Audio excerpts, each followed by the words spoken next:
இன்னைக்கு இருக்கிற நேரத்தில் சுருக்கமாய் உங்களோடு கூட ஒரு செய்தியை நான் பகிர்ந்து கொள்ள விரும்புகிறேன். சங்கீதம் 20ஆம் சங்கீதத்தை திருப்பிக் கொள்ளுங்கள். ஆபத்து நாளிலே கர்த்தர் உமது ஜெபத்தை கேட்பாராக. யாக்கோபின் தேவனுடைய நாமம் உமக்கு உயர்ந்த அடைக்கலமாவதாக. நீங்க வாசிங்க.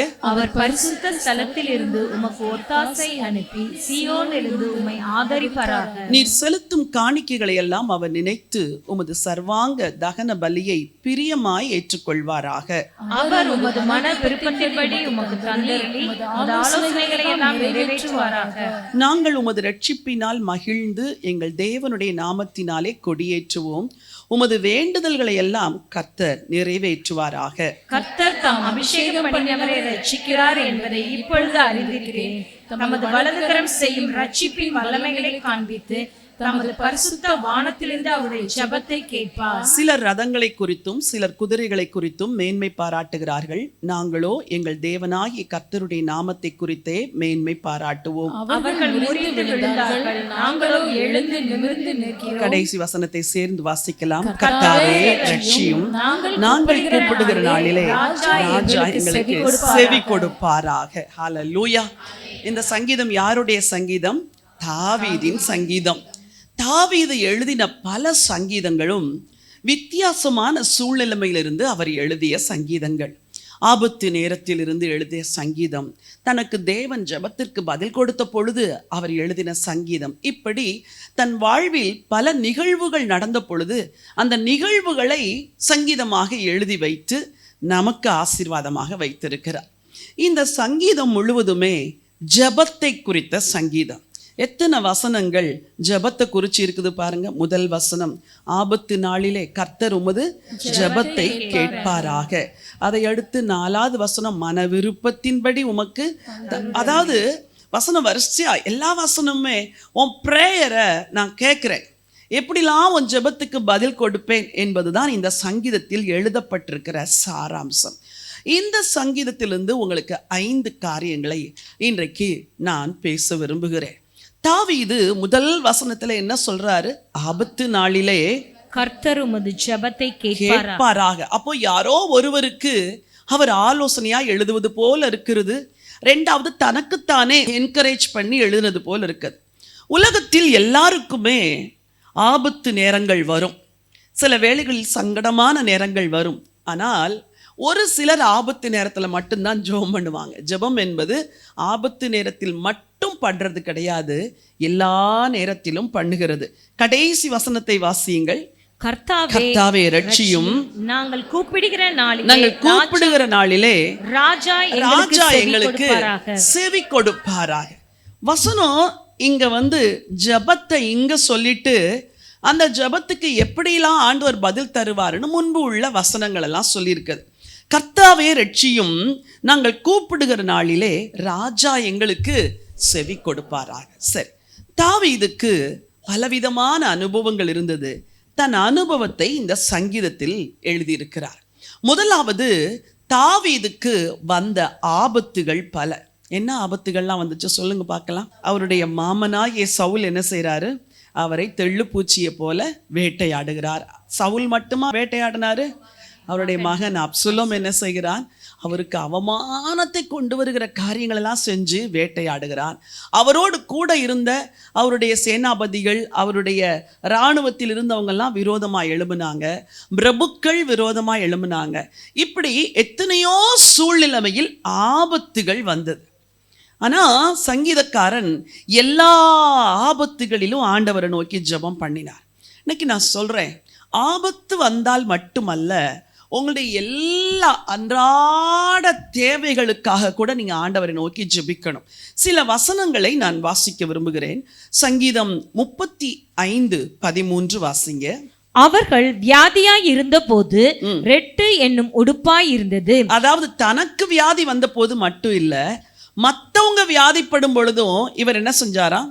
வசனத்தை கவனிக்கிறீங்களா? எல்லாரும் படிங்க பார்க்கலாம். சங்கீதம் 35:13. அவர்கள் வியாதியாய் இருந்த போது ரெட்டு என் உடுப்பாயிருந்தது. நான் உபவாசத்தால் என் ஆத்துமாவை உபத்திரவப்படுத்தினேன். சரி, இன்னொருத்தர் வியாதியா இருக்கும்போது இவர் என்ன செய்கிறாரா? ஜெபிக்கிறார். தனக்காக மட்டுமல்ல. இன்னைக்கு நம்முடைய ஊழியத்தில் எவ்வளவோ இன்டர்செசரி ப்ரேயர் பண்ணுறோம், மற்றவங்களுக்காக ஜெபிக்கிறோம். காலையில் ஜெபிக்கிறோம், இரவில் ஜெபிக்கிறோம், 9:30க்கு ஜெபிக்கிறோம், இதே போல் உபவாச நாட்களில் ஜெபிக்கிறோம், கூடி கூடி சேர்ந்து ஜெபிக்கிறோம். அப்போது ஆண்டவர் நம்ம பிறருக்காக செய்கிற ஜெபங்களையும் கேட்பார், நாம் அவரிடத்தில் செய்கிற ஜெபங்களையும் கேட்பார். இங்கே மற்றவங்க வியாதியாக இருந்த பொழுது ஜெபித்தார். சங்கீதம் 141:5 வாசிக்கலாமா? நீதிமான் என்னை தயவாய் குட்டி என்னை கடிந்து கொள்ளட்டும். நீதிமான் என்னை தயவாய் குட்டி என்னை கடிந்து கொள்ளட்டும். அது என் தலைக்கு எண்ணெய் போல் இருக்கும். என் தலை அதை அல்ல தட்டுவதில்லை. அவர்கள் இக்கட்டுகளில் நான் இன்னும் ஜெபம் பண்ணுவேன். நீதிமான் குட்டினா என்ன செய்யணும்? வாங்கிக்கணும், அப்படித்தானே? நீதிமான் குட்டினா யாராவது நம்மளை கரெக்ட் பண்ணா வசனம் சொல்லுது, நான் அதை என்ன செய்கிறது இல்லை, அல்லல் தட்டுவதில்லை. ஆனா முடிவுல என்ன எழுதியிருக்கிறாரு? அவர்கள் இக்கட்டுகளில் நான் இன்னும் ஜெபம் பண்ணுவேன். எல்லாரும் சொல்லுங்க, நான் இன்னும் ஜெபம் பண்ணுவேன். வாழ்க்கையில யாராவது உங்களை கரெக்ட் பண்ணா சோர்ந்து போய் என்ன செஞ்சிடக்கூடாது, ஜெபத்தை நிறுத்திடக்கூடாது. கர்த்தரே சில வேளைகள்ல கரெக்ட் பண்ணுவார், சில சிக்ஷைகளை கொடுப்பார். நீங்க எதிர்பார்க்காத அன்எக்ஸ்பெக்டட் ஈவெண்ட்ஸ் எல்லாம் வீட்டில் நடக்கும். சோர்ந்தே போயிடக்கூடாது. ஆண்டவரே, நான் இன்னும் ஜெபம் பண்ணுவேன். ஒரு சிலர் இன்னைக்கு இங்கே ஜெபத்தை நிறுத்திட்டு வந்திருக்கிறீங்க. ஆண்டவர் உங்களோடு கூட தான் பேசுகிறார். வாயை திறந்து சொல்லுங்க, நான் இன்னும் ஜெபம் பண்ணுவேன், நான் இன்னும் ஜெபம் பண்ணுவேன்.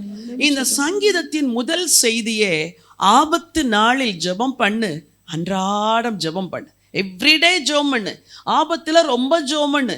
உன் ஆபத்தில் மட்டும் ஜெபம் பண்ணாத, மற்றவர்களுக்கு கஷ்டம் வரும்போது நீ என்ன செய்யணும்?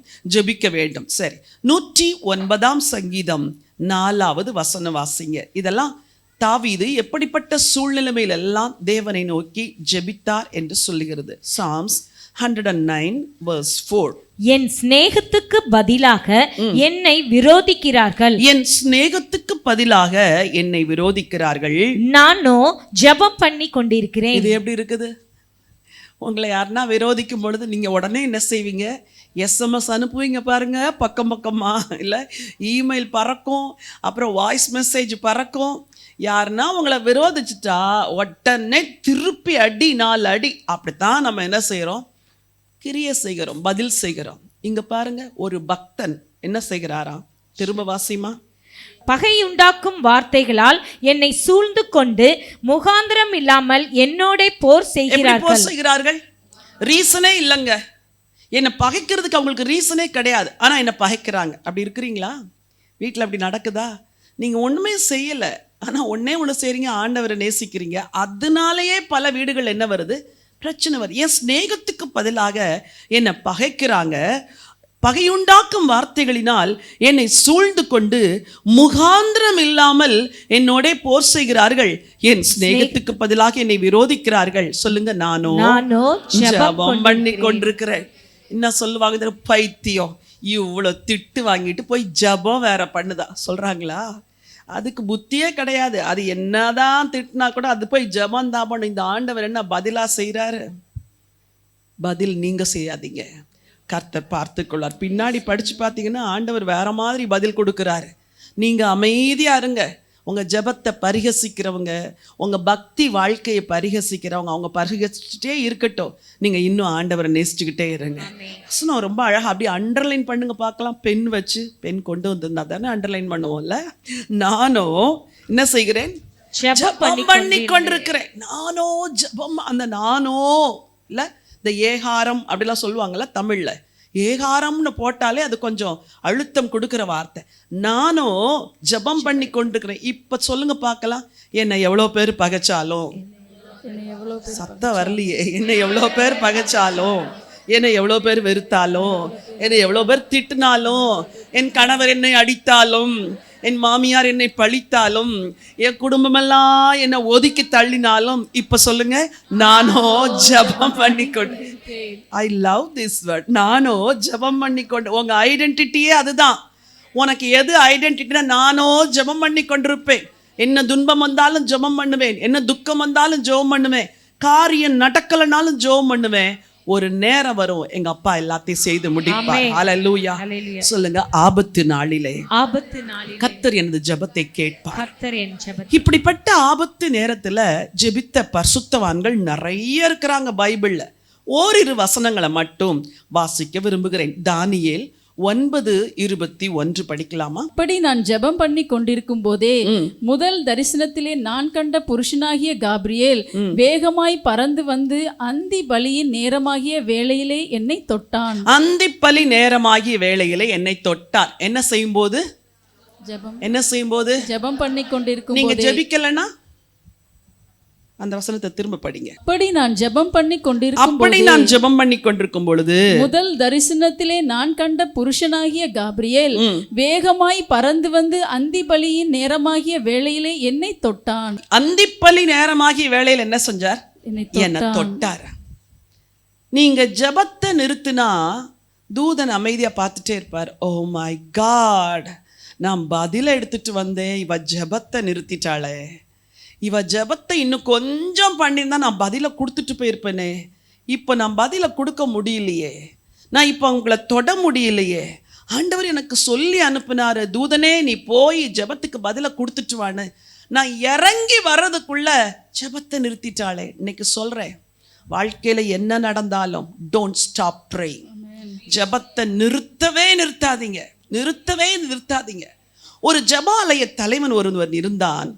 அவன் ஆண்டவற்றை வந்து கண்ணீரோட தன் குடும்பத்துக்காக ஒரு ஜெபத்தை ஏறெடுக்கிறான். மார்க்கு 5:22 படிங்க.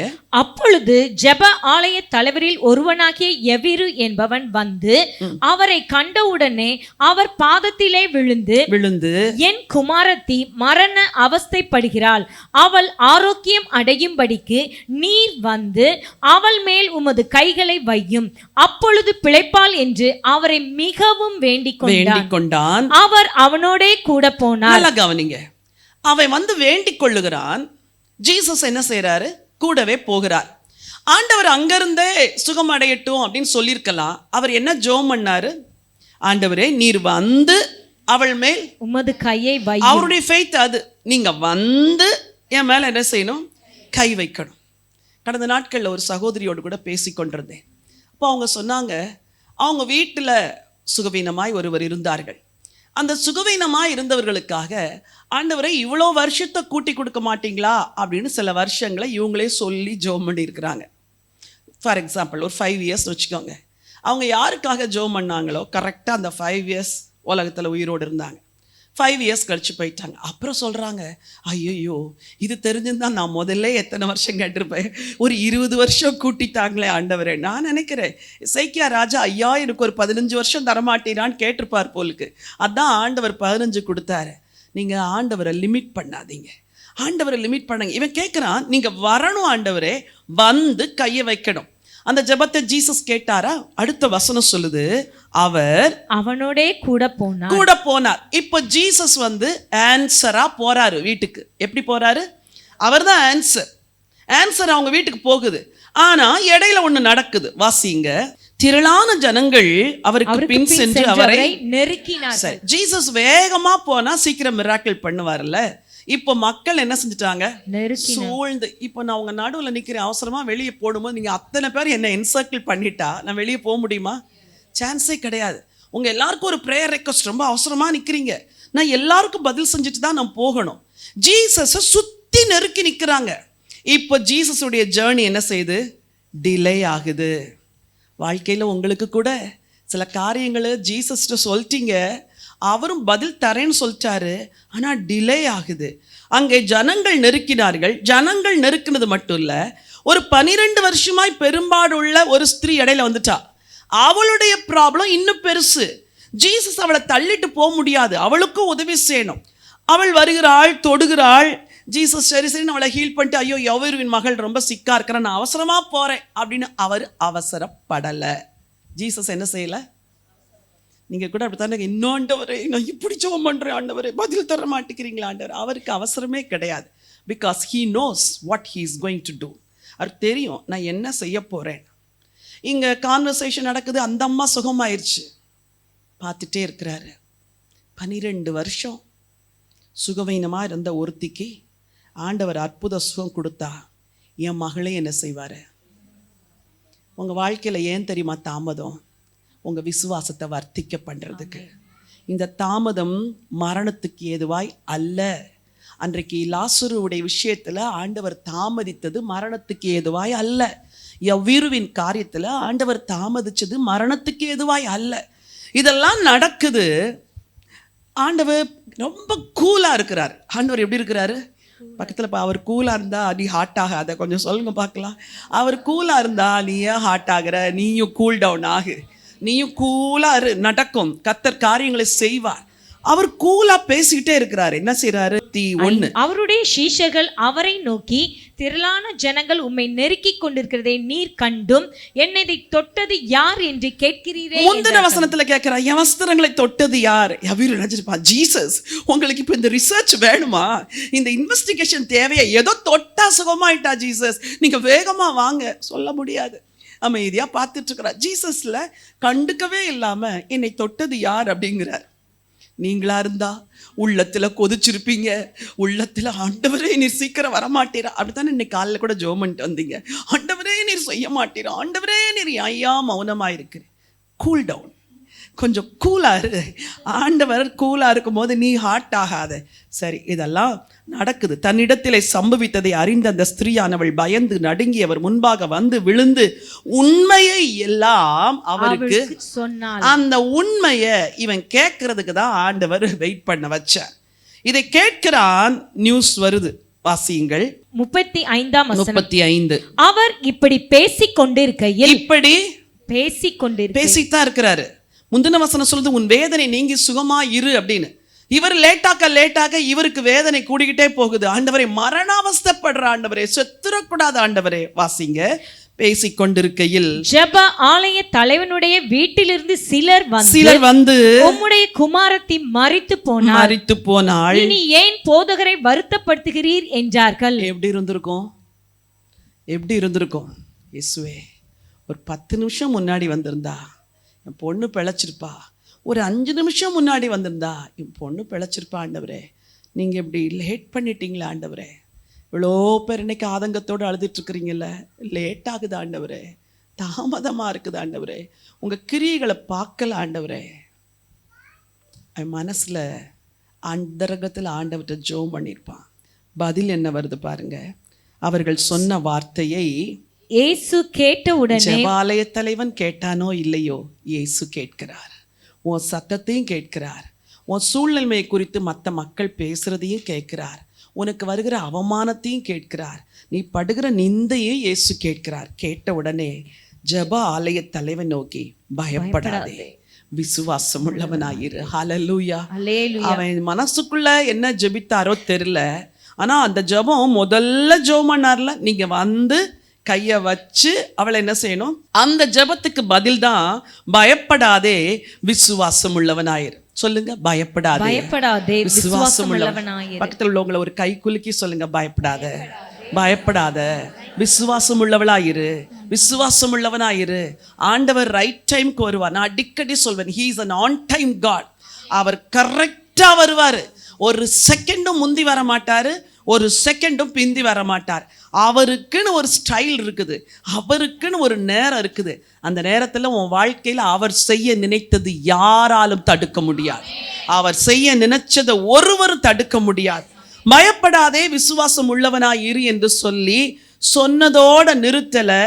பிள்ளை இருந்த இடத்தில் பிரவேசித்து என்ன கேட்டாரு?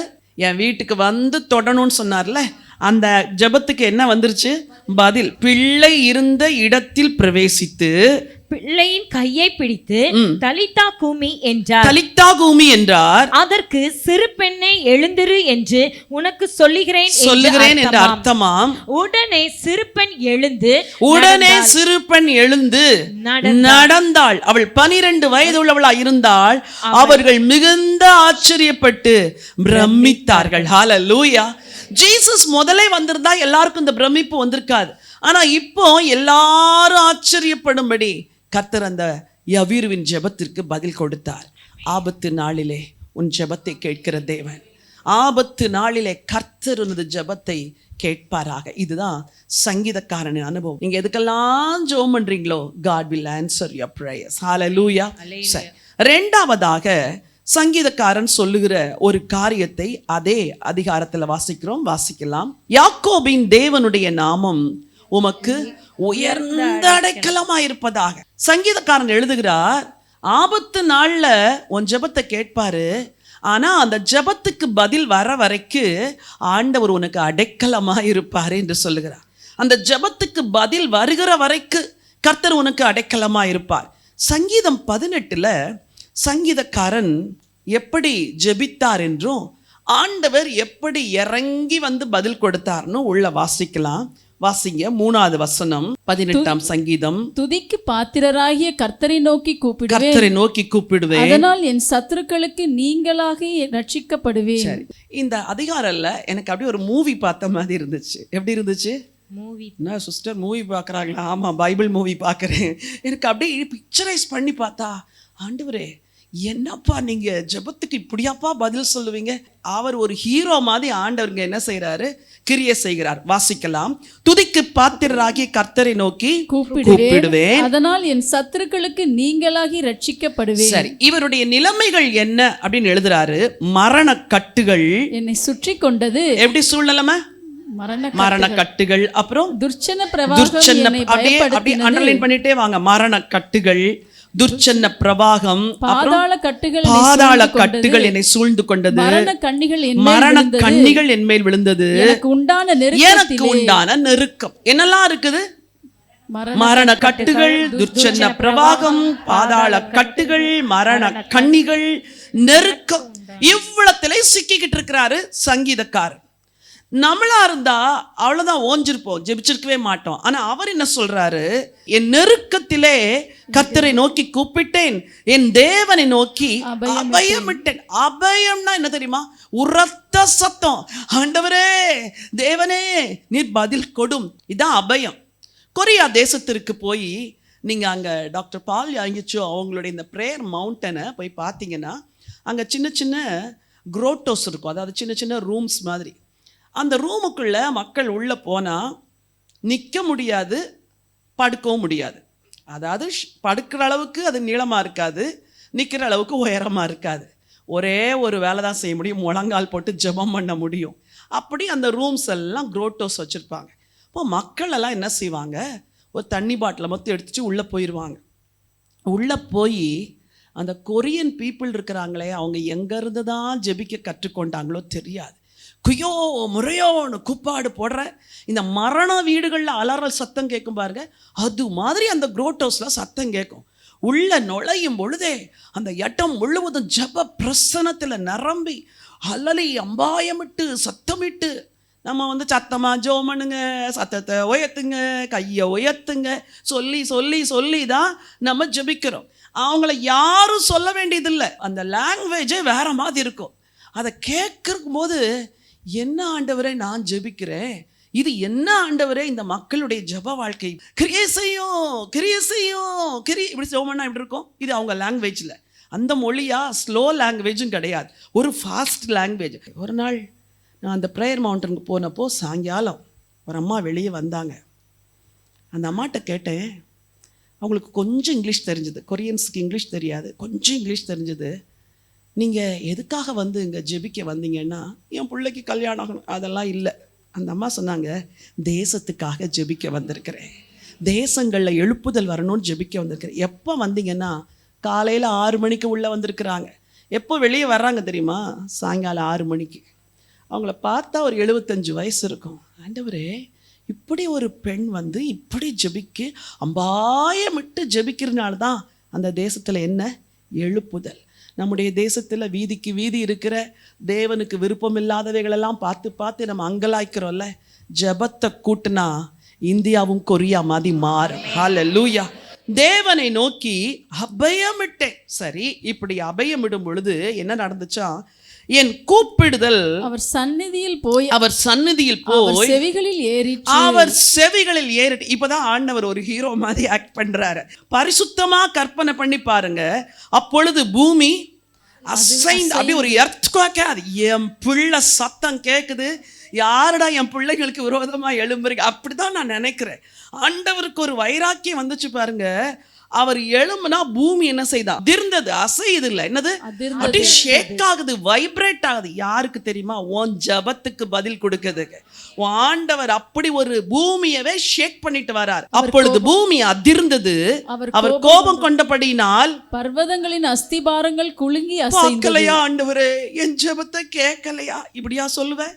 அவர் எழும்பும் போது என்ன நடக்குதாம்? பர்வதங்களின் அஸ்திபாரங்கள் குலுங்குது. I my God, எர்த்துக்காக்கே வந்துருச்சாங்க, குலுங்குது. ஏன் தெரியுமா? உனக்கு ஆபத்து. ஏன் தெரியுமா? உனக்கு பிரச்சனை. ஏன் தெரியுமா? உனக்கு மரணக்கட்டு. ஏன் தெரியுமா? உனக்கு துர்ச்சன பிரவாகம். நீ யார் தெரியுமா? அவர் பிள்ளை அப்படின்னு ஆண்டவர் பூமி அதிரும்படி அஸ்திபாரங்கள் குலுங்கும்படி எழும்புகிறாராம். அவர் நாசியிலிருந்து எழும்பிற்று. கொஞ்சம் இமேஜின் பண்ணி பாருங்க, கோபதாபமா ஆண்டவர் எழும்புறார். என் பிள்ளைக்கு ஆபத்து. உன் மேல இவ்வளோ அன்பு வச்சிருக்கிற ஒரு ஆண்டவருக்கு விரோதமா பேசாதீங்க, பேசாதீங்க. அவர் நாசியிலிருந்து புகை எழும்பிட்டு அவர் வாயிலிருந்து பட்சிக்கிற அக்கினி புறப்பட்டது. அதனால என்ன மூண்டதா? தழல் மூண்டது. அப்படி அவர் வரும்போது சுற்றிலும் அக்கினி பிரகாசம். ஏன்? உனக்காக. ஏன்? உன்னை விடுவிக்க. ஏன்? உங்க ஆபத்திலிருந்து உங்களை விடுவிக்க கர்த்தர் இப்படி கோபம் கொண்டு எழும்புகிறார். 9வது வசனம் சொல்லுது, வானங்களை தாழ்த்தி இறங்கினார். ஒரு காலத்துல மூவி பார்த்தோம்ல, மேல இருந்து குதிப்பாரு, கீழே வந்து எலும்பு உடையாது. இதெல்லாம் கற்பனை, ஆனா இது நிஜம். இது நிஜம். எங்க இருந்து இறங்குறாரு? வானங்களை தாழ்த்தி அங்கிருந்து கீழே இறங்கி வரார். யாருக்காக? உனக்காக, உங்களுக்காக, உங்களுக்காக. நீங்க எந்த இடத்துல சிக்கிட்டு இருக்கிறீங்களோ அங்கிருந்து, மகளே நீ கவலைப்படாத, இதோ நான் வருகிறேன் என்று சொல்லுவது போல வானங்களை தாழ்த்தி இறங்கினார். அப்புறம் அவர் பாதங்களின் கீழ் காரிருள் இருந்தது. அவர் பாதங்களின் கீழ் வாசிங்க, காரிருள் இருந்தது. கேருபீன்கள் மேல் ஏறி வேகமாய் சென்றார். காற்றின் செட்டைகளை கொண்டு பறந்தார். எப்படி இருக்குது? ஆண்டவர் சூப்பர்மேன் மாதிரி நான் அப்படி கற்பனை பண்றேன். சூப்பர்மேனே தான் அவரு. எப்படி சென்றாராம்? கேருபீன்கள் மேல் ஏறி வேகமாய் சென்றார், காற்றின் செட்டைகளை கொண்டு பறந்தார். நீங்க எங்க இருக்கிறீங்களோ அந்த இடத்துல பறந்து வந்து உதவி செய்கிற ஒரு தேவன் இருக்கிறார்.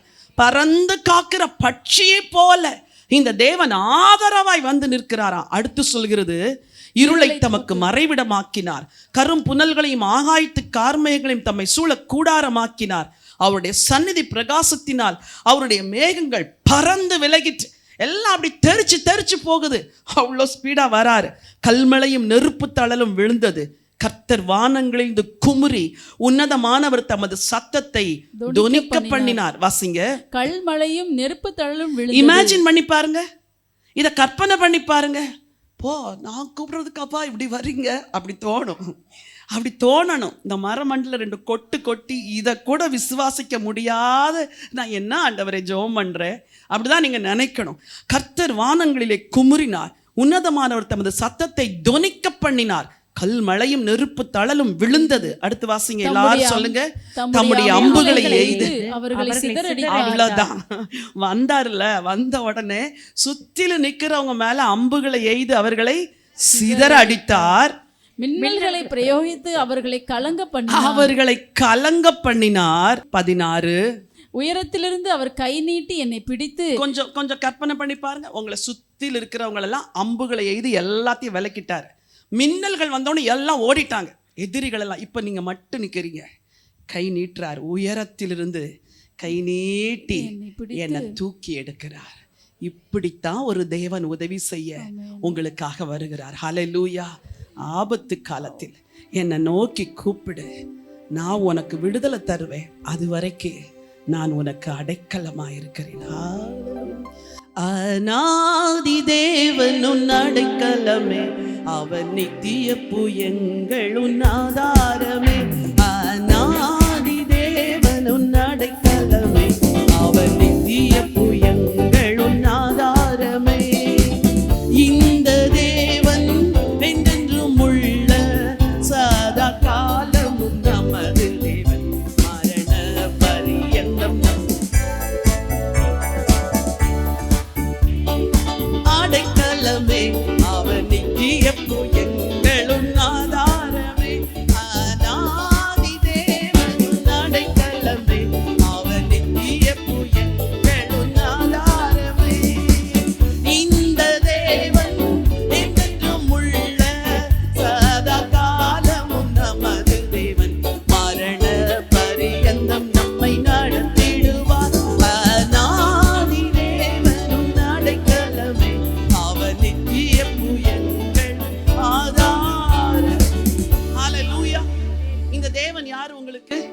அடைக்கலம். அவர் கரத்தை தாண்டி ஒண்ணும் உங்க வாழ்க்கையில வராது. அவர் அங்கிருந்து இங்க வர வரைக்கும் உங்களுக்கு ஒண்ணும் நடக்காது. அவர் வந்து சத்துருக்களை சிதறடிச்சு, எதிரிகளை கலங்கடிச்சு, கை நீட்டி உங்களை தூக்கி விடுகிற தேவன். இந்த தேவன் நமக்கு அடைக்கலமாயிருக்கிறார். பைபிள்ல எப்படியெல்லாம் அவருடைய நாமம் இருக்குதுன்னு பல இடத்துல வேதம் சொல்லுது. நீங்க ஜெபத்துல அந்த நாமத்தை அடைக்கலமா கொள்ளணும். என்ன செய்யணும்? நாமத்தை அடைக்கலம். அந்த நாமம். அப்போ உங்களுக்கு சில நாமங்கள் தெரிஞ்சிருக்கணும் இல்லையா? நியாயாதிபதிகளின் புஸ்தகம் 13ஆம் அதிகாரம் 18வது வசனம் வாசியுங்கள்.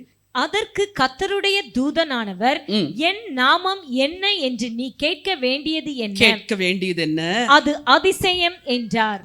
அது அதிசயம். அப்போ நல்லா கவனிங்க. ஆபத்து நாளிலே கர்த்தர் உன் ஜெபத்தை கேட்பார்.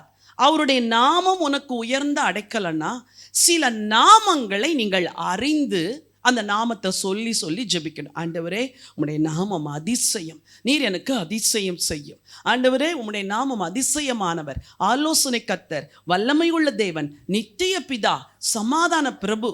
ஒரு நல்ல புக் இருக்குது, ஸ்தோத்திர பலிகள்னு. இன்னொரு புக் இருக்குது, ஜீசஸ் 1000. தயவு செய்து அதை வாங்கி அதில் இருக்கிற ஆண்டவருடைய நாமங்களை படிங்க. ஜெபத்தில் புலம்பல்களை சொல்லாதபடி ஆண்டவருடைய நாமத்தையும் அவருடைய வாக்குத்தத்தங்களையும் சொல்லும்போது உங்கள் ஜெபம் எப்படி மாறும்? பவர்ஃபுல் ப்ரேயராய் மாறும். சரி, ப்ராவர்ப் 18:10 படிக்கலாமா? நீதிமொழிகள் 18:10. கர்த்தரின் நாமம் பலத்த துருகம். கர்த்தரின் நாமம் பலத்த துருகம். பலத்த துருகம். நீதிமான் அதற்குள் ஓடி சுகமாய் இருப்பான். எவ்வளோ முறை நான் சிக்காகும் பொழுதெல்லாம் இந்த வசனத்தை சொல்லி சொல்லி தான் ஜெபம் பண்ணுவேன். ஆண்டவரே, உங்க நாமம் பலத்த துருகம். ஆண்டவரே, நான் உள்ள ஓடி சுகமாய் இருப்பேன். அவருடைய நாமம். சரி, ஏசாயா 47:4 வாசியுங்கள். எங்கள் மீட்பருடைய நாமம் இஸ்ரவேலின் பரிசுத்தராகிய சேனைகளுடைய கர்த்தர் என்பது. அவருடைய நாமம் என்னது? இஸ்ரவேலின் பரிசுத்தராகிய சேனைகளுடைய சேனைகளின், சொல்லுங்க, சேனைகளின். அவருக்கு பேர் என்ன? சேனைகளின் கர்த்தர். அன்னாள் அப்படிதான் சொல்லி ஜெபம் பண்ணாங்க. அந்த சேனைகளின் கர்த்தர்னு சொல்லிட்டா சேனைகளோடு என்ன செஞ்சிருவாரு? எவ்வளோ இருக்குது இல்லை பைபிளுக்குள்ளே தெரிஞ்சுக்கிறதுக்கு. அவருடைய நாமம் தான் உங்களுக்கு உயர்ந்த அடைக்கலம். இன்னொரு நாமம் இருக்கிறது, ஏசாயா 63:16 வாசியுங்கள். தேவரீர் எங்கள் பிதாவாய் இருக்கிறீர். ஆபிரகாம் எங்களை அறியான், இஸ்ரவேலுக்கு நாங்கள் அறியப்பட்டவர்களும் அல்ல. கர்த்தாவே, நீர் எங்கள் பிதாவும் எங்கள் மீட்பருமாய் இருக்கிறீர். நீர் எங்கள் பிதாவும் எங்கள் மீட்பருமாய். அப்ப அவருக்கு ஒரு நாமம் இருக்கு. பேர் என்னது? பிதா. அவர் என் பிதா. அப்பான்னு கூப்பிடும் போது உடனே இறங்கி வந்து உதவி செய்கிறார். சரி, ஆபத்து நாளிலே ஆண்டவர் உன் ஜெபத்தை கேட்பார். யாக்கோபின் தேவனுடைய நாமம் உங்களுக்கு எப்படி இருக்குது? உயர்ந்த அடைக்கலம். அந்த இயேசு என்ற நாமத்தை பற்றி கூப்பிடும் பொழுது அந்த நாமத்து நிமித்தம் அவர் வந்து உதவி செய்வார். சங்கீதம் 20ஆம் சங்கீதத்தை திருப்பிக் கொள்ளுங்கள். அடுத்த வசனத்தை வாசியுங்கள். அவர் பரிசுத்த ஸ்தலத்திலிருந்து உமக்கு ஒத்தாசை அனுப்பி சீயோனிலிருந்து உம்மை ஆதரிப்பார். பரிசுத்த ஸ்தலத்திலிருந்து என்ன செய்வார்? ஒத்தாசை. ஜெபிக்கிற தேவ பிள்ளைகளுக்கு ஆண்டவர் ஒத்தாசை தருகிற தேவன். நீங்க நினைச்சுக்கவே மாட்டீங்க. அங்கங்க உதவி செய்கிறவர்களை ஆண்டவர் எழுப்புவார். ஒத்தாசை அனுப்பி சீயோனிலிருந்து உம்மை ஆதரிப்பார். எப்படி தாவீதுக்கு ஒத்தாசை அனுப்பினார்? 16 வாசிங்க. சங்கீதம் 18:16. உயரத்திலிருந்து அவர் கை நீட்டி என்னை பிடித்து ஜலப்பிரவாகத்திலிருந்து என்னை தூக்கிவிட்டார். என்னிலும் அதிக பலவான்களாய் இருந்த என் பலத்த சத்துருவுக்கும் என்னை பகைக்கிறவர்களுக்கும் என்னை விடுவித்தார். என் ஆபத்து நாளில் நீங்க கவனிக்கணும். அதாவது உயரத்திலிருந்து கை நீட்டி என்னை பிடித்து ஜலப்பிரவாகத்தில் என்னை தூக்கிவிட்டார். 17.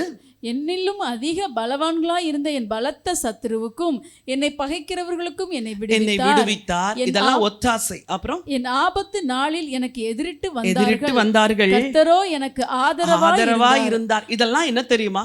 கர்த்தர் உங்களுக்கு செய்கிற ஒத்தாசை. அவர் என்னை தூக்கிவிட்டார், அவர் என்னை விடுவித்தார், அவர் என்னை ஆதரித்தார், அவர் எனக்கு எவ்வளோ உதவி செய்தார், என்னை தப்புவித்தார். 19வது வசனம். 20வது வசனம், எனக்கு பதில் அளித்தார். அதான் ஒரு ஸ்டோரி மாதிரி இருக்குது. அவர் வந்தாரு, தூக்குனாரு, உதவி செஞ்சார், தப்புவித்தார், பதில் கொடுத்தார்.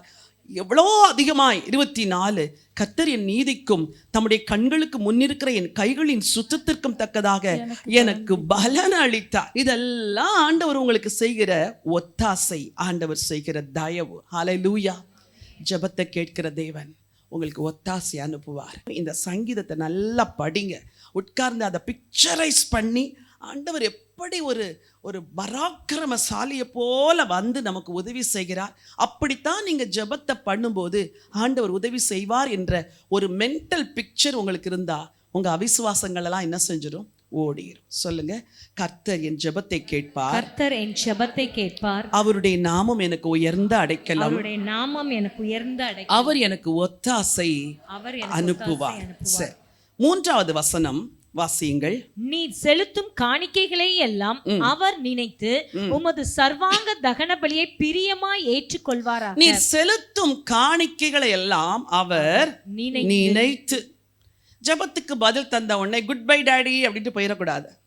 பல காணிக்கைகள் இருக்குது ஆண்டவருக்கு செலுத்துறதுக்கு. 18:1 வாசியுங்கள். என் பலனாகிய கர்த்தாவே, என் பலனாகிய கர்த்தாவே, உம்மில் அன்பு கூறுவேன். முதல் காணிக்கை என்ன தெரியுமா? அவர் அன்பு கூறணும். அதான் முதல் காணிக்கை. தேவன் அதைத்தான் உங்கள்கிட்ட எதிர்பார்க்கிறார். நீ உன் தேவனாகிய கர்த்தரிடத்தில் முழு இருதயத்தோடும் முழு ஆத்மாவோடும் முழு பலத்தோடும் என்ன செய்? அன்பு கூறணும். கடந்த சில நாட்களில் ஒரு சகோதரி ஒரு சாட்சி சொன்னாங்க. அம்மா, இந்த குடும்பத்தில் இந்த பொண்ணுக்கு திருமணமே ஆகலை. எவ்வளவோ நாட்கள் உபவாசம் பண்ணி ஜெபம் பண்ணோம், எவ்வளவோ கண்ணீரோடு ஜெபம் பண்ணோம், எல்லாம் செஞ்சோம். அந்த பொண்ணு சின்ன வயசுலேருந்தே அது பர்த்டேக்கெல்லாம் நான் கிஃப்ட் கொடுப்பேன், எவ்வளோலாமோ செய்வேன். ஆனால் அந்த பெண்ணுக்கு நிச்சயம் நடக்கும்போது இவங்களுக்கு சொல்லவே இல்லையா. எப்படி இருக்கும் பாருங்க, எப்படி இருக்கும் மனசு. ஓ காட், குழந்தையிலேருந்து தூக்கி வளர்த்தேன், குழந்தையிலேருந்து எவ்ரி பர்த்டேக்கு கிஃப்ட் கொடுத்தேன், திருமண வயதை அடையும் பொழுது அந்த பிள்ளைக்கு நல்ல காரியம் நடக்கணும்னு நான் கண்ணீரோடு ஜெபிச்சேன். ஆனால் திருமணம் நிச்சயமானது இவங்களுக்கே தெரியாது. எப்படி இருக்கும் மனசு? உடையுமா உடையாதா? சத்தமாக சொல்லுங்க. பல வேளைகளில் ஆண்டவருடைய மனசு கூட உடையுது. ஏன் தெரியுமா? எவ்வளோ நன்மையை கை ஏந்தி ஏந்தி வாங்கிட்டு டெய்லி சாப்பிட்றோமே, அது ஒரு நன்மை. உடுத்துறோமே, அது ஒரு நன்மை. சுவாசிக்கிறோமே, அது ஒன்று நன்மை. 1ஆம் தேதி ஆனால் வாடகை கட்டுறீங்களே, சொந்த வீடு இல்லை, கவலைப்படாதீங்க. ஆனால் அந்த வாடகை கட்ட வைக்கிறார்ல. இந்த ஜூன் மாதம் பிள்ளைங்களுக்கு எப்படி ஃபீஸ் கட்டுவோன்னு நினச்சிங்களா? கட்டினீங்களா ஃபீஸை?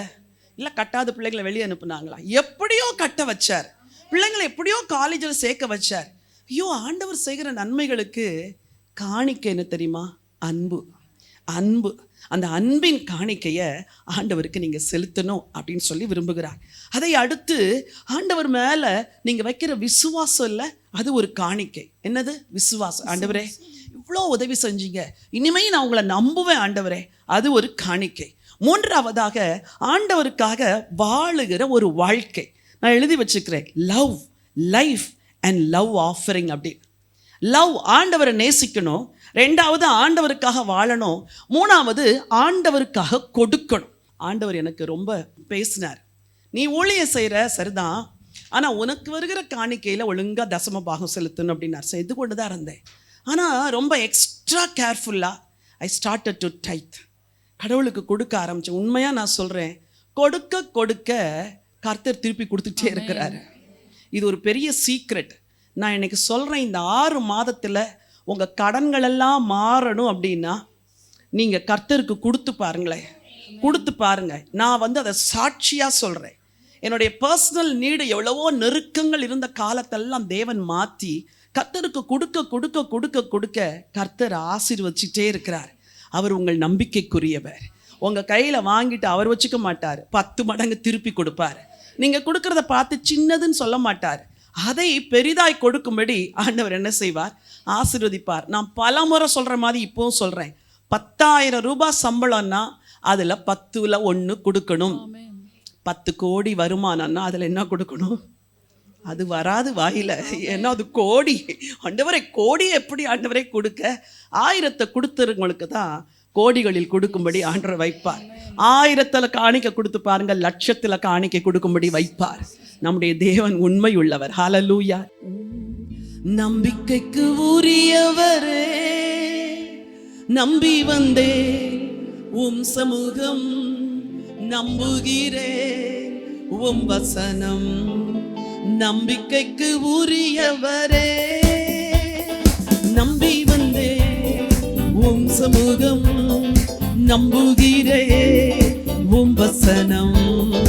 நம்பிக்கைக்கு உரியவரே,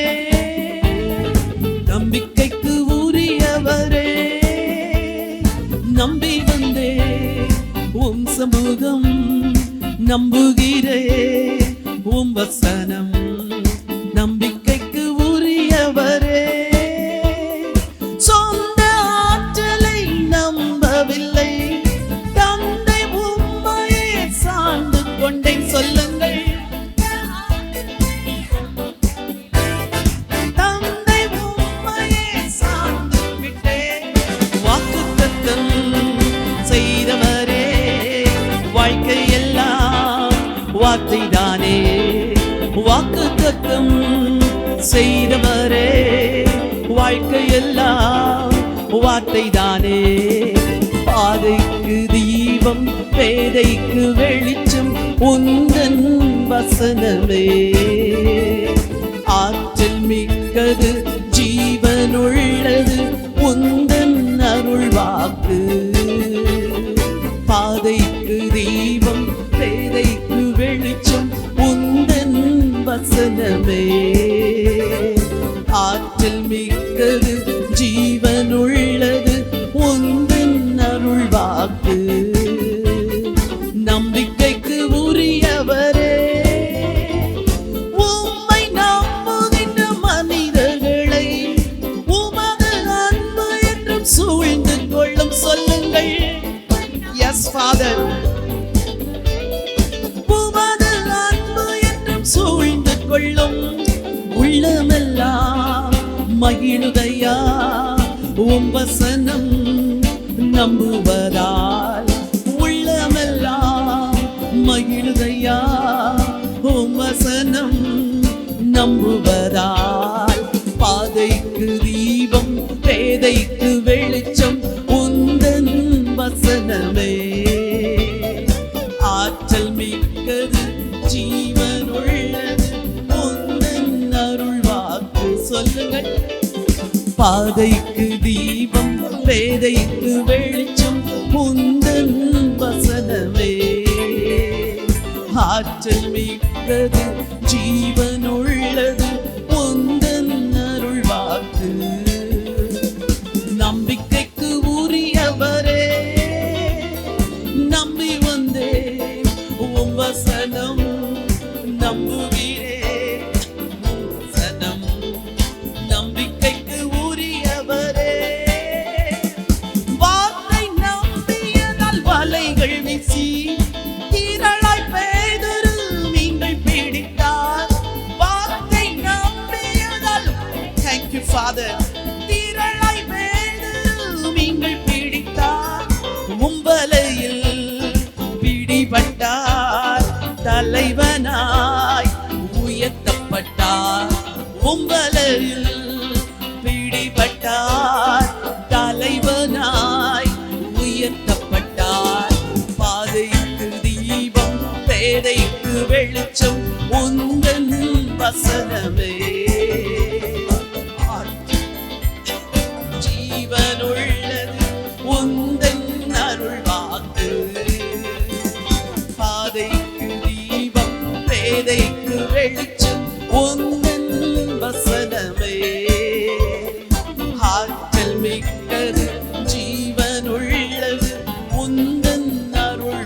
வலது கரத்தை உயர்த்தி சொல்லுங்கள், நம்பிக்கைக்கு உரியவரே, நம்பி வந்தே ஓம் சமூகம், நம்புகிறே உம் வசனம், நம்பிக்கைக்கு உரியவரே, நம்பி வந்தே உம் வசனம், நம்புகிறே அப்பா உம் வசனம், நம்பிக்கைக்கு உரியவரே. கரங்களை தட்டி ஆண்டவருக்கு நன்றி சொல்லலாமா? உங்களுடைய எல்லா ஆபத்துகளிலும் உங்களுக்கு உதவி செய்கிறவர் அந்த ஆண்டவர், நம்பிக்கைக்கு உரியவர். Thank you father.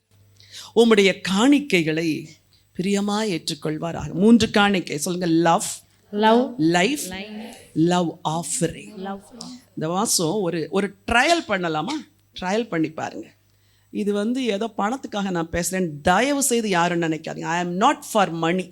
உங்கள் பொருளாதார நெருக்கடியில் ஒரு விரிசல் வரும்படி, ஒரு விரிவு வரும்படி, ஆண்டவரே நான் விதைக்கிறேன், நான் செக் பண்ணுறேன். செக் பண்ணுன்னு பைபிள் சொல்லுது. அது தெரியுமா? மல்கியாக்கு கொஞ்சம் திருப்பிக்கோங்க.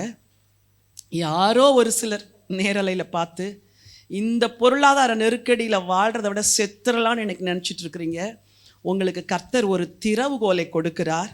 கர்த்தர் இந்த வார்த்தையை நீங்கள் ஏற்றுக்கொண்டு இதன்படி நடக்கும் பொழுது you will have a break through in your finance. கர்த்தர் அதை செய்வார். 3ஆம் அதிகாரம் 10வது வசனம். என் ஆலயத்தில் ஆகாரம் உண்டாயிருக்கும்படி தசம பாகங்களை எல்லாம் பண்டசாலையிலே கொண்டு வாருங்கள். அப்பொழுது நான் வானத்தின் பலகணிகளை திறந்து இடங்கொள்ளாமற் போகும் மட்டும் உங்கள் மேல் ஆசீர்வாதத்தை வர்ஷிக்க மாட்டேனோ வென்று அதனால் என்னை சோதித்து பாருங்கள் என்று. அதனால் என்னை சோதித்து பாருங்கள். and prove me now here with. என்னை சோதிச்சு பாரு. இன்னைக்கு நான் சொல்றேன், டெஸ்ட் பண்ணி பாருங்களேன். 1 மாதம் டெஸ்ட் பண்ணி பாருங்க. ஆண்டவர் உங்களுக்கு பொருளாதாரத்தில் ஒரு பெரிய விரிவாக்கத்தை கொடுக்கறதுக்கு இது டெஸ்டிங் மந்த்.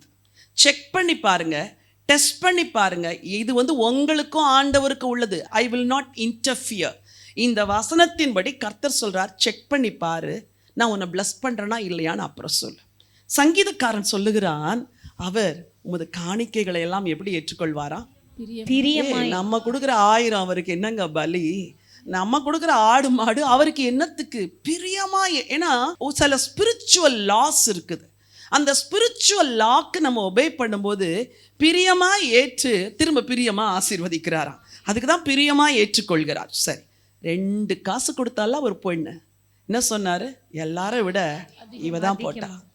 இந்த ஒரு ஆசீர்வாதத்தையும் இந்த ஒரு சாட்சியும் நீங்கள் பெற்றுக்கொள்ள போகிறீர்கள். சரி, கடைசியாக சங்கீதத்தில் 4ஆம் வசனம் வாசியுங்கள். அவர் உமது மன விருப்பத்தின்படி உமக்கு தந்தருளி. சொல்லுங்க, அவர் உமது மன விருப்பத்தின்படி உமக்கு தந்தருளி. வெயிட், உமக்கு தந்தருளி. அப்போ விருப்பத்தை தருவாரா தரமாட்டாரா? இது ப்ராஸ்பெரிட்டி காஸ்பல் இல்லை, வேர்டு எப்படி சொல்லுது? உன் மன விருப்பம் என்ன, அதை உனக்கு தருவேன் அப்படிங்கிறார். அப்பா இல்லை, நிறைய வச்சிருக்கிறாரு, நமக்கு தர்றதுக்கு தான் வச்சிருக்கிறாரு. நீங்கள் விரும்பி கேட்டால் நிச்சயம் தருவார். சிலருக்கு பரலோகத்தில் போனால் நிறைய டிசப்பாயின்மெண்ட் இருக்குமா. என்ன தெரியுமா? இவங்களுக்குன்னு காட் வச்சுருந்த எல்லா பிளஸ்ஸிங்கும் கிஃப்ட்டும் அப்படியே ஒரு பெரிய ஸ்டோர் ரூமில் இருக்குமா. அந்த ரூமை ஆண்டவர் போய் காட்டும் போது, காட் இதெல்லாம் என்னன்னா உனக்குன்னு நான் வச்சுருந்த கிஃப்ட்டுமா, நீ பூலோகத்தில் இருக்கும்போது அனுபவிக்கணும்னு நீ கேட்கல, அதனால இன்னும் அது அப்படியே இருக்குது ஸ்டோர் ரூம்லன்னு சொல்லுவாராம். இது ஒரு கதை, ஆனால் உண்மையாகவும் இருக்கலாம். மனம் விரும்புகிறதெல்லாம் அப்பாட்ட கேளுங்க. அவர் நம்முடைய அப்பா தானே. அப்பா, எனக்கு நீங்கள் இதை செய்யணும்ப்பா. டாடி, நீங்கள் எனக்கு உங்கள் காருண்யம் தானே என்னை பெரியவன் ஆக்கும். என் பிள்ளை வாழ்க்கையில் இப்படியெல்லாம் நீங்கள் உயர்த்துங்கப்பா. ஒரு அம்மா வந்தாங்க, ஆண்டவரே என்னுடைய குமாரர்களில் ஒருவன் உமது வலது பார்சத்திலும் ஒருவன் உமது இடது பார்சத்திலும் இருக்க வேண்டும். ஆண்டவர் சொன்னார், நீ என்ன கேட்குறேன்னே உனக்கு தெரியல, அப்படிலாம் போய் கேட்டக்கூடாது. ஆண்டவரை சென்னை பட்டணத்தில் நான் தான் கோடீஸ்வரியாக வேண்டும் அப்படின்னா, ஒருவேளை உங்களுக்கு அம்பானி மாதிரி ஆகணும்னு விருப்பம்னா கேளுங்க. ஒருவேளை ஆண்டவர் உங்களுக்கு என்ன செய்யலாம், தரலாம். பைபிள் சொல்லுது, உன் மன விருப்பத்தின்படி உனக்கு தந்துருளி உன்னுடைய ஆலோசனைகள் எல்லாம் நிறைவேற்றுவார். ஆலோசனை எல்லாம் நிறைவேற்றுவார். ஹல்லேலூயா. இதுதான் ஜெபத்தில் இருக்கிற பெரிய சக்சஸ். தருவார், நிறைவேற்றுவார். நிச்சயம் தருவார், நிறைவேற்றுவார். இன்னொரு வசனத்தை வாசிக்க விரும்புகிறேன். 6ஆம் வசனத்தின் பின்பகுதி, தமது பரிசுத்த வானத்திலிருந்து அவருடைய ஜெபத்தை கேட்பார். சொல்லுங்க, ஜெபத்தை கேட்பார், தருவார், நிறைவேற்றுவார்.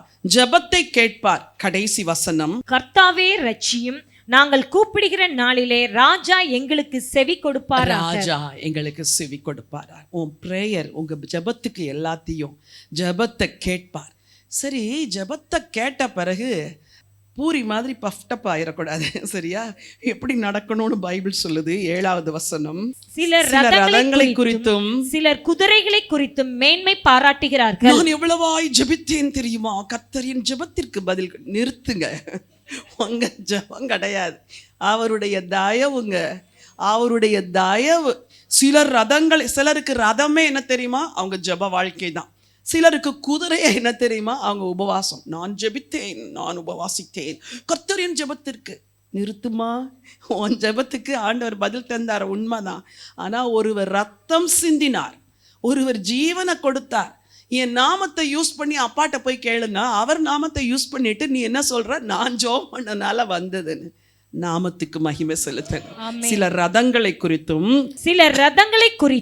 சிலர் குதிரைகளை குறித்தும் மேன்மை பாராட்டுகிறார்கள். நாங்களோ, சொல்லுங்க, நாங்களோ, சத்தமா சொல்லுங்க, நாங்களோ எங்கள் தேவனாகிய கர்த்தருடைய நாமத்தை குறித்து, அவ்வளவுதான், எங்கள் கர்த்தருடைய நாமத்தை குறித்தே நாங்கள் மேன்மை பாராட்டுவோம்.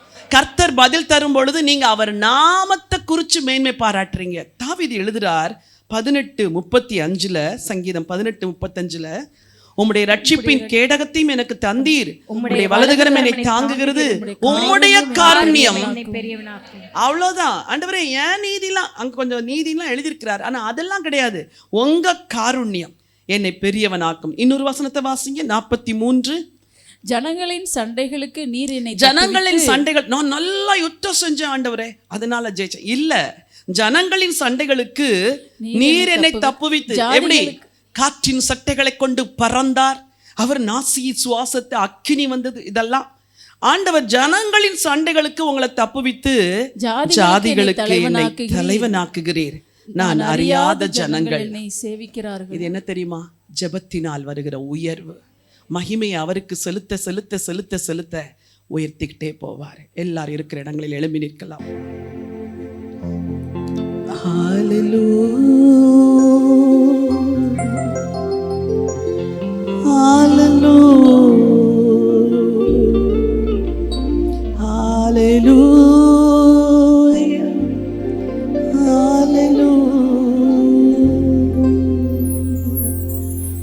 நீர் பெரியவர், அற்புதங்கள் செய்பவர், உம்மை போல யாரும் இல்லை, உம்மை போல யாரும் இல்லை. பெரியவர், அற்புதங்கள் செய்பவர், உம்மை போல யாரும் இல்லை, உம்மை போல யாரும் இல்லை. துதிக்கு பாத்திர மகிமை உமக்கே, எங்கள் கரங்களை உயர்த்தி உம்மை என்றும் ஆராதிப்போம். துதிக்கு பாத்திர மகிமை உமக்கே, எங்கள் கரங்களை உயர்த்தி உம்மை என்றும் ஆராதிப்போம். நீ பெரியவர், அற்புதங்கள் செய்பவர், உம்மை போல யாரும் இல்லை, உம்மை போல யாரும் இல்லை.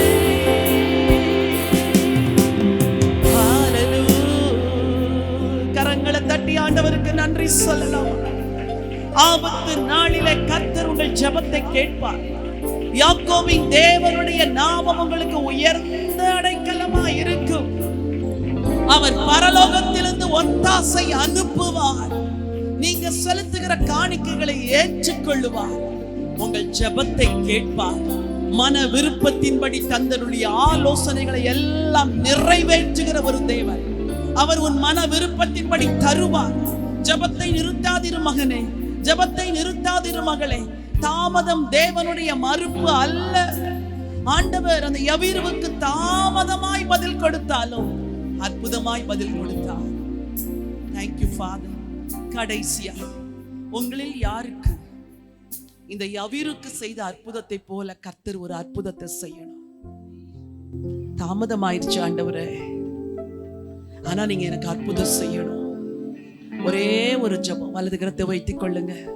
சொல்லுங்க, நீங்க வந்து என் வீட்டுக்கு வந்து இந்த அற்புதத்தை செய்யுங்கப்பா. யவீரு போல நீங்க இன்னைக்கு ஜெபம் பண்ணிட்டு போறீங்க. ஒரு நிமிஷம் வாய் திறந்து சொல்லுங்க, என் வீட்டுக்கு வந்து எனக்கு இந்த அற்புதத்தை செய்யுங்க. அவன் வீட்டுக்குள் பிரவேசித்தார் இயேசு. தலித்தாகுமி என்று சொன்னார். இன்னைக்கு உங்களுக்கு என்ன வார்த்தை சொல்லி அனுப்புகிறார் தெரியுமா? தலித்தாகுமி என்ற வார்த்தையை சொல்லி அனுப்புகிறார். உன் வீட்டுல எதெல்லாம் மறைத்திருக்குதோ அதெல்லாம் திரும்ப எழும்பும், ஜீவன் அடையும், உங்க நம்பிக்கைகள் துளிர்க்கும். கர்த்தர் உங்களை ஒருபோதும் டிசப்பாயிண்ட் பண்ற தேவன் அல்ல. ஜெபத்தை கேட்கிறவர். மாம்சமான யாவரும் அவரிடத்தில் வருவார்கள் என்று சொன்ன வார்த்தையின்படியே ஜெபத்தை கேட்டு பதில் கொடுக்கிற தேவன் இன்றைக்கு உனக்கு சொல்லுகிற வார்த்தை, உன் வீட்டுல மரித்து போனது மீண்டும் உயிரோடு எழும்பும், மீண்டும் உயிரோடு எழும்பும். நீ பெரியவர், அற்புதங்கள் செய்பவர், உம்மை போல யாரும் இல்லை, உம்மை போல யாரும் இல்லை. நீ பெரியவர்,